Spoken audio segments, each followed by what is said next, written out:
Market हर रोज या हर हफ्ते नहीं बढ़ सकता, या बढ़े भी तो मेरा उम्मीद के अनुसार नहीं बढ़ सकता। ये मानते हुए हम लोगों को मार्केट में काम करना होगा। आप लोग सोचोगे, अरे विपुल दा, ये अचानक आप कैसा बात बोल रहे हो? जी, मैं बिल्कुल सही बात बोल रहा हूँ। आप लोगों का ये एपिसोड करने से 5 मिनट पहले मैं मेरा किसी दोस्त को यही बात समझा रहा था। देखिए, अगर मार्केट में किसी भी व्यक्ति को आज के तारीख में डर लग रहा है, तो उस डर का इलाज मेरे पास तो नहीं है।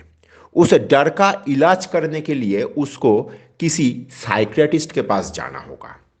क्योंकि मार्केट आज के तारीख में जिस जगह पे है, यहाँ पे नीचे लिए हुए सामान के कारण से, अच्छा खासा प्रॉफिट होने के कारण से, अगर किसी के मन में डर आ रहा है तो उसको उस डर को हैंडल करना होगा। मार्केट अपने आप अपने खुद को हैंडल करने के लिए काबिल है। ये बात मैं इसलिए कह रहा हूं कि मार्केट में आज के तारीख में ज़्यादातर लोगों के मन में कहीं ना कहीं डर आ रहा है, डर हावी हो चुका है। तो ये डर वाला माहौल में एक बार अगले हफ्ते का एक मार्केट व्यू ले लेते हैं।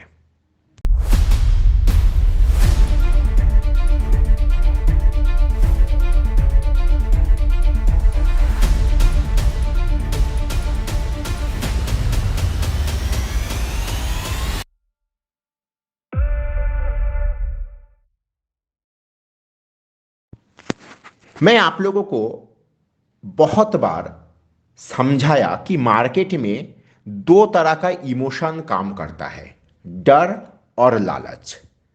मार्केट में उसी व्यक्ति को डर लगता है जिसके पास आज के तारीख में खोने के लिए कुछ होता है। जिसके पास खोने के लिए कुछ नहीं होता है, उस व्यक्ति के पास डर भी नहीं होता है। जैसे वो फिदाइन हमले करने वाला जो सब टेररिस्ट होता है, जिहादी होता है, उन लोगों को कभी स्टडी करिएगा, उन लोगों के पास कोई डर नामक कोई चीज़ है ही नहीं। क्योंकि वो लोग तो सब कुछ छोड़ छाड़ के मरने के लिए ही मार्केट में आए हैं। तो आज मार्केट में ज़्यादातर लोगों के मन में ये डर हावी हो रहा है कि मार्केट कल गिर जाए। हाँ, गिरेगा। देखिए, हम लोग मार्केट में जब काम करने के लिए आए हैं तो हम लोगों को ये मान के चलना होगा कि मार्केट किसी दिन बढ़ेगा, किसी दिन गिरेगा। गिरने का अलग अलग कारण हो सकता है, बढ़ने के लिए भी मार्केट अपना कारण ढूंढ ही लेता है। लेकिन चूंकि मैं मार्केट में पोजीशन लेके बैठा हूं और मार्केट कभी गिर ही नहीं सकता, इस तरह का शर्त हम लोग मार्केट को नहीं दे सकते। क्योंकि शर्त वो दे सकता है जो इस मार्केट से बड़ा हो, और मैं मानता हूं इस मार्केट में मार्केट से बड़ा कोई नहीं है। हम सब व्यक्ति मार्केट के नीचे, मार्केट के अंडर में काम करते हैं। आज मार्केट में बहुत लोग ऐसे मिलेगा आप लोगों को जो खाली होके साइड में खड़ा होके मार्केट का ये बढ़ना, गिरना और बढ़ना ये सब देख रहा है।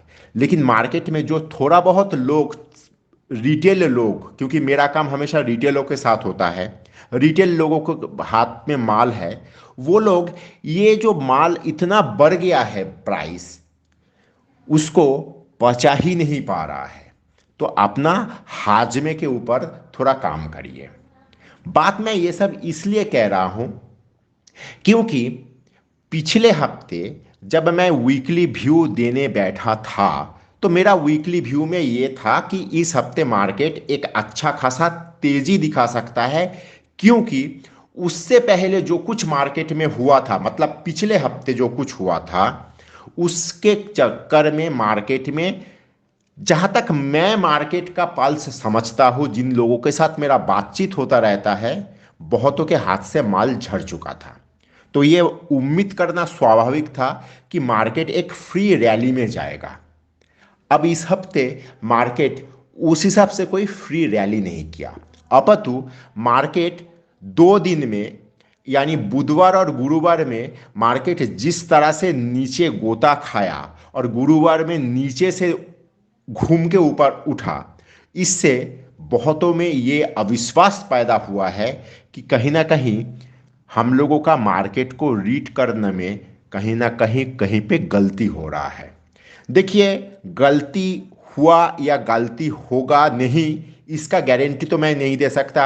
हो सकता है कि अगले हफ्ते का व्यू ही मेरा गलत निकल जाए, लेकिन इतना मैं निश्चित रूप से कह सकता हूं कि मार्केट में ये जो रब्बाबाजी हो रहा है, जितना मार्केट को मैं समझ सकता हूं उससे ये कह सकता हूं कि मार्केट का ये जो रब्बा हो रहा है, मतलब जो डिप मार रहा है, गोता लगा रहा है, इस हर एक रब्बा को हम लोग बाइंग अपॉर्चुनिटी के तरह ट्रीट करें तो बेहतर होगा, नहीं तो माल हाथ से खलास हो जाएगा।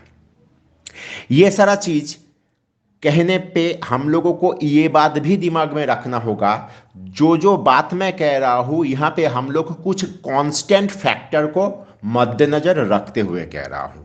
आज मान लीजिए मैं आप लोगों को कोई पॉजिटिव व्यू अगर दे रहा हूं, हो सकता है कि अगले हफ्ते जियो पॉलिटिक्स में या जियो इकोनॉमिक्स में कोई नया कोई खराब फैक्टर उभर के सामने आ जाए। जैसे आज का मार्केट में ही अगर हम लोग देखें तो सुनने में ये आ रहा था कि अमेरिका रशिया के ऊपर कुछ फ्रेश सैंक्शन लगाने जा रहा है और वो पिछले सैंक्शन से बहुत कड़ा होगा।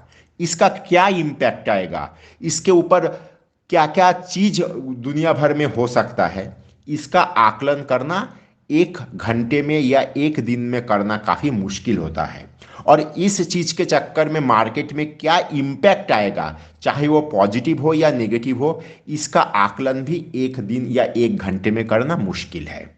तो मैं ये मानते हुए या मेरे जैसा हर व्यक्ति ये मानते हुए अपना व्यू शेयर करता है कि मार्केट में सारा चीज एक कांस्टेंट फ्रेमवर्क के अंदर मार्केट मूव कर रहा है। ये मानने में हम लोगों को कहीं पे कोई दोहराई नहीं रहना चाहिए कि आज के तारीख में हम लोग जिस तरह का स्थिति में है, मतलब भारत, भारतीय इकोनॉमी, भारतीय मार्केट, सब कुछ मिल मिला के मैं कह रहा हूं, इस तरह का चीज मैं पिछले 20 साल में तो इस मार्केट में देखा नहीं। मेरा 30 साल का ऊपर का अनुभव हो गया है, लेकिन जो परिस्थिति के बीच से हम लोग आज के तारीख में चल रहे हैं, तो इस तरह का चीज तो हम लोगों को मिला ही नहीं। सारा चीज जिसको हम लोग राजयोग कहते हैं, सारा ग्रह नक्षत्र सब मिल मिला के एक बहुत ही सुखद स्थिति में हम लोग हैं। लेकिन फिर भी ये हम लोगों को मानना होगा, मार्केट करेक्शन डिमांड करता है, मार्केट को करेक्शन चाहिए होता है। अगर मान लीजिए किसी कारण से अगले हफ्ते मार्केट 2000 पॉइंट बढ़ जाएगा, तो आप लोगों को क्या नहीं लगता है कि 2000 पॉइंट एक ही झटके में मान लीजिए 23,500 24,000 तक अगर निफ्टी पहुंच जाता है, तो कहीं ना कहीं मार्केट का मजा ही खत्म हो जाएगा। मार्केट का मजा तो वो है कि मार्केट 500 पॉइंट बढ़ेगा, 300 पॉइंट घटेगा, फिर वहां से बढ़ेगा, मतलब करेक्ट करेगा, विश्राम करेगा, फिर एक स्पार्क मारेगा। इस तरीके से मार्केट अगर चले तो मार्केट के लिए और मार्केट में पार्टिसिपेट करने वाले आपका, मेरा, हम सब जैसा ट्रेडर इन्वेस्टरों के लिए अच्छा होता है। अब आते हैं अगले हफ्ते मार्केट को मैं किस तरह से देख रहा हूं। मैं एक चीज आप लोगों को कहना चाहता हूं, एक झटके में मार्केट में बहुत सारा रिटेल के हाथ से माल निकल चुका है और उसके चलते मैं मार्केट में एक 500 से 600 पॉइंट का एक बहुत बहुत बढ़िया तेजी निफ्टी के बेसिस में कह सकता हूं मैं एक्सपेक्ट कर रहा हूं। अगर 500-600 पॉइंट का एक तेजी मैं एक्सपेक्ट कर रहा हूं, अर्थात मार्केट निफ्टी मोटा मोटी 22,700 तक मैं मान के चलता हूं कि यहां तक मार्केट निफ्टी बढ़ सकता है। तो और नीचे निफ्टी 21,900 ये सपोर्ट लेवल को भी ऑनर करेगा, जो निफ्टी गुरुवार का मार्केट में किया, भी हल्का पेनिट्रेशन किया था, लेकिन उस चीज को मद्देनजर रखते हुए कह रहा हूं 21,900 एक बहुत स्ट्रिक्ट सपोर्ट लेवल है, बहुत ही तगड़ा सपोर्ट लेवल है, और ऊपर 22,700 तक निफ्टी जा सकता है। अब निफ्टी जाने के लिए निफ्टी को किसके आधार पे, किसके कंधे पे चढ़ के निफ्टी बढ़ सकता है। मैं काफी दिन से आप लोगों को यह कहते हुए जा रहा हूं कि आईटी में फोकस करिए, आईटी में ध्यान करिए, और मैं अभी तक राइट हूं। मैं आप लोगों के साथ जो जो सेक्टर को लॉन्ग टर्म व्यू में शेयर किया, चाहे डिफेंस हो, पीएसयू बैंक हो और फिलहाल आईटी, मैं अभी तक रॉन्ग उस हिसाब से पढ़ा नहीं। तो आईटी आपका एक बहुत ही इंपॉर्टेंट भूमिका लेगा और उसके साथ पीएसयू बैंक तो है ही। मैं और दो तीन चार सेक्टर को भी दिमाग में रखूंगा, जैसे कैपिटल गुड्स हुआ, सीमेंट हुआ, इंफ्रा हुआ, ऑटो। ये कुछ सेक्टर जो है, इन सब सेक्टर के ऊपर फोकस रखना होगा और इन सब सेक्टर ही निफ्टी का आगे का सफर करने में सहायक होगा। देखिए, एक दिन में शायद सारा सेक्टर ना पार्टिसिपेट करे, ये भी एक खूबसूरती है। आज आईटी चला, कल आईटी थोड़ा विश्राम, कल पीएसयू बैंक मुझे मौका देगा, परसों पीएसयू बैंक रुक जाएगा, कैपिटल गुड्स कुछ करेगा। इस तरह से हम लोगों को मार्केट में ये पांच छह सेक्टर के ऊपर फोकस करना होगा और मिल मिला के हर रोज कोई ना कोई सेक्टर आपको आगे का सफर करने में सहायक रहेगा। 22,700 तक का निफ्टी का सफर में ये सब सेक्टर के ऊपर हम लोग अगर भरोसा करें, ये सारा सेक्टर हम लोगों को आगे का सफर में बहुत इंपॉर्टेंट भूमिका लेगा। जैसे आप लोग ध्यान किए होंगे, आज फ्राइडे का सेकेंड हाफ में सीमेंट कुछ कहने का कोशिश कर रहा है, तो हो सकता है कि सोमवार सीमेंट में एक अच्छा मूव मिले। और जब सोमवार सीमेंट में आपका अच्छा मूव मिलेगा, आपको यह भी देखने को मिलेगा कि कैपिटल गुड्स थोड़ा रुका हुआ है या थोड़ा विश्राम या करेक्ट कर रहा है। पीएसयू बैंक एक अच्छा मूव देने का स्थिति में है, क्योंकि ऑलरेडी आज पीएसयू बैंक थोड़ा रुका है, थोड़ा थका हुआ है ऐसा तो लग रहा है। लेकिन पीएसयू बैंक का गेम ओवर हो गया। जो जो बात आज जिस जिस फ्रेंड के साथ बातचीत में मैं थोड़ा चिड़चिड़ा हो गया हूँ, उस बात को अगर आगे बढ़ाते हुए कहूँ कि पीएसयू बैंक में अभी भी हम लोगों को कुछ अच्छा दिखाई नहीं दिया, अभी भी बहुत कुछ होने का गुंजाइश है, ये दिमाग में रखना होगा। आईटी मेरा 2024 का all time favourite sector IT ही रहेगा। तो अगला हफ्ते का 5 दिन में मुझे 5 ऐसा सेक्टर मिल ही जाएगा जो मुझे ये मौका मतलब तेजी का ट्रेड करने में सहायक रहेगा।